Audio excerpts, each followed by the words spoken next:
చూసావా ప్రకృతి విపత్తు?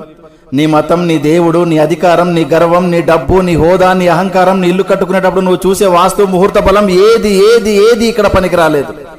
గుళ్ళు, గోపురాలు, మసీదులు, చర్చిలు దేనికి మినహాయింపు లేదు. రాజు బంటు అనే తేడా లేదు. ప్రకృతి ముందు అంతా సమానమే అన్న విషయం గుర్తుపెట్టుకో.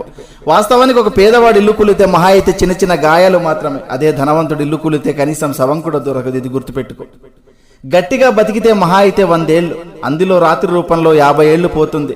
మిగిలిన 50 ఏళ్లలో ఏమీ తెలియని పసితనం అంటే బాల్యంలో 10 ఏళ్ళు గడిచిపోతుంది. మిగిలిన 40 ఏళ్లలో చిట్ట చివరి వృద్ధాప్యంలో దినదిన గండంగా 5 ఏళ్ళు గడిచిపోతుంది. ఇంకా నీ కోసం మిగిలింది కేవలం 35 ఏళ్ళు మాత్రమే. ఈ 35 ఏళ్లలోనే నీ చదువు, నీ సంపాదన, నీ కుటుంబ బాధ్యత, బంధాలు, బంధుత్వాలు అన్నీ చూసుకోవాలి.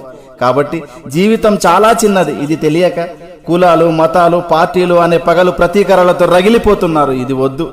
సాధ్యమైనంత వరకు నీ శక్తి మేరకు నీ సమాజానికి నీకు గుర్తుగా ఏదో ఒక మంచి పని చేసే వెళ్ళిపోదాం. Thank you.